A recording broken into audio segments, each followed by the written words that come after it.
Gunung Terlarang selalu menjadi sumber legenda dan cerita-cerita horor di kalangan penduduk desa.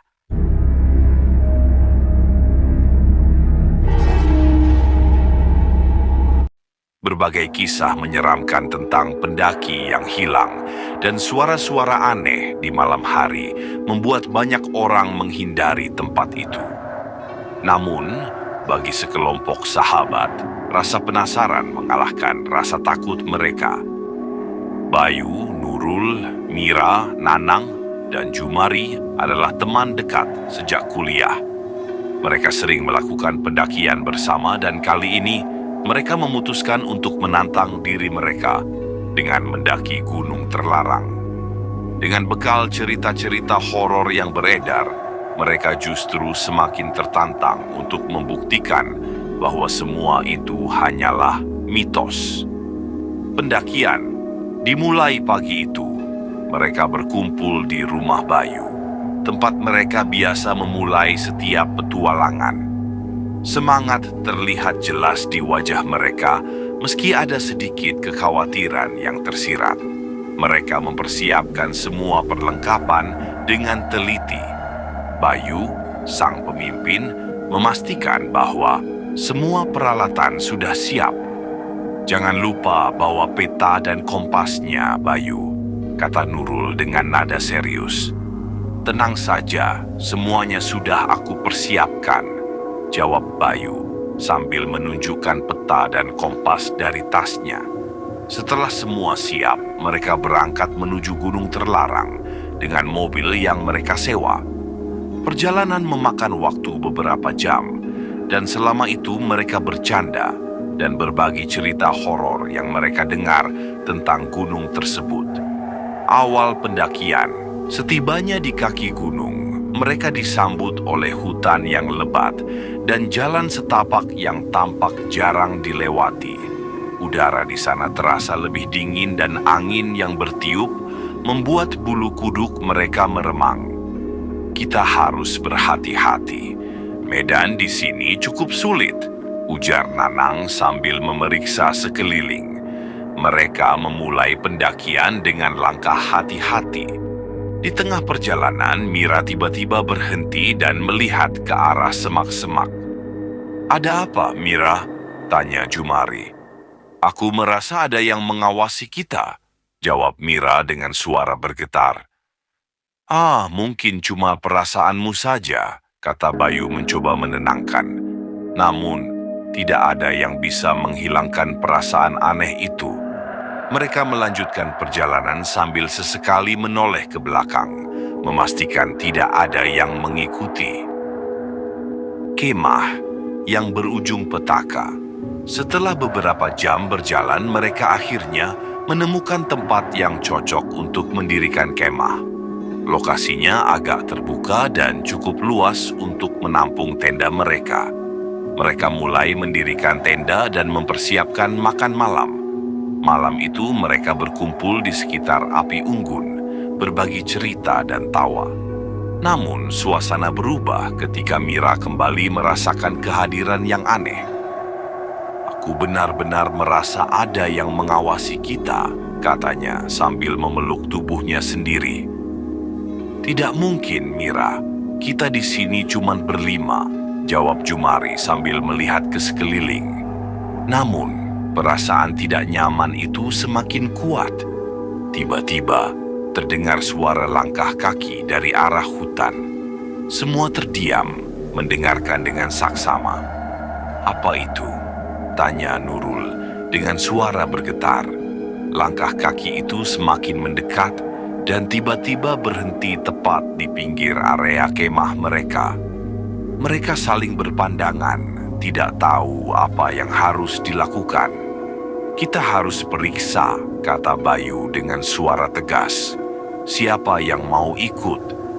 Nanang dan Jumari mengangguk, menunjukkan keberanian mereka.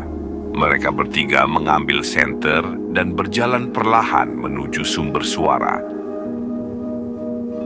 Penemuan mengerikan Bayu, Nanang, dan Jumari berjalan dengan hati-hati, menyusuri jalan setapak di hutan.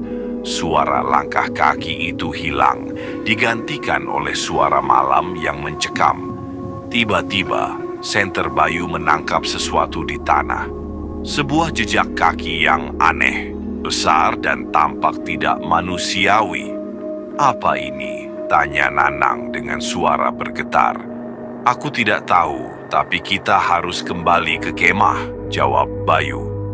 Namun saat mereka berbalik, mereka menemukan sesuatu yang lebih mengerikan. Di sana, tergantung di dahan pohon, ada sosok manusia dengan wajah yang terdistorsi. Bayu mengenali pakaian yang dikenakan sosok itu. Ini salah satu pendaki yang hilang beberapa tahun lalu," seru Bayu dengan suara gemetar. Mereka berlari kembali ke kemah dengan napas terengah-engah, menceritakan apa yang mereka lihat kepada Nurul dan Mira. Ketakutan jelas terpancar di wajah mereka. "Kita harus pergi dari sini sekarang juga," kata Jumari dengan tegas. Teror malam. Namun, ketika mereka bersiap-siap untuk pergi, sesuatu yang lebih mengerikan terjadi. Tenda mereka tiba-tiba terbalik, dan suara jeritan terdengar dari arah hutan. Mereka berusaha mengumpulkan keberanian untuk melihat apa yang terjadi. Mata mereka tertuju pada bayangan besar yang bergerak di antara pepohonan. Sosok itu mendekat dengan langkah berat, dan ketika cahaya senter menerangi wajahnya, mereka melihat sosok makhluk yang tidak bisa dijelaskan dengan kata-kata.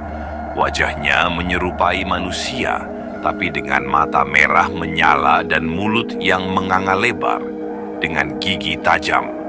"Larilah!" teriak Bayu. Mereka berlari sekuat tenaga, mencoba menjauh dari makhluk itu. Namun suara langkah kaki dan jeritan semakin mendekat. Satu persatu mereka terpisah di kegelapan malam. Keputusasaan Mira berlari tanpa arah, hatinya dipenuhi ketakutan. Ia tidak tahu apakah yang lain masih hidup atau tidak. Di tengah keputusasaan, ia menemukan sebuah gua kecil dan memutuskan untuk bersembunyi di dalamnya. Di dalam gua, suara-suara aneh terdengar, membuat Mira semakin ketakutan. Tiba-tiba, terdengar suara langkah kaki yang mendekat. Mira menahan napas, berharap itu bukan makhluk yang mengejar mereka. "Mira, kau di sini," terdengar suara Bayu dari luar gua. Mira berlari keluar dan memeluk Bayu dengan erat. Mereka berdua berusaha mencari yang lain, tapi tidak menemukan siapapun. Mereka memutuskan untuk tetap bersama dan mencari jalan turun dari gunung. Jalan keluar. Setelah berjam-jam berjalan tanpa henti, mereka akhirnya menemukan jalan setapak yang tampak familiar. Namun, ketakutan belum hilang sepenuhnya. Mereka terus berjalan dengan hati-hati, berharap bisa keluar dari gunung terkutuk itu. Di tengah perjalanan, mereka menemukan Nanang yang tergeletak di tanah dengan luka parah. "Nanang!" seru Bayu sambil mencoba membangunkannya. Nanang membuka matanya perlahan. "Bayu, Mira, kalian harus lari. Ada sesuatu di sini," ucapnya sebelum pingsan kembali. Dengan susah payah, mereka mengangkat Nanang dan melanjutkan perjalanan. Namun, langkah mereka terhenti ketika melihat sosok makhluk itu lagi berdiri di tengah jalan setapak. Mata merahnya menatap mereka dengan tajam. Akhir yang mengerikan tanpa pikir panjang, mereka berlari ke arah berlawanan. Namun, makhluk itu bergerak lebih cepat dari yang mereka kira.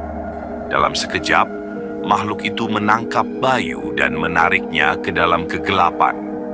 Mira menjerit, tapi ia tidak bisa berbuat apa-apa. Ia terus berlari sambil menyeret Nanang yang setengah sadar. Air mata mengalir di wajahnya, merasa putus asa dan ketakutan.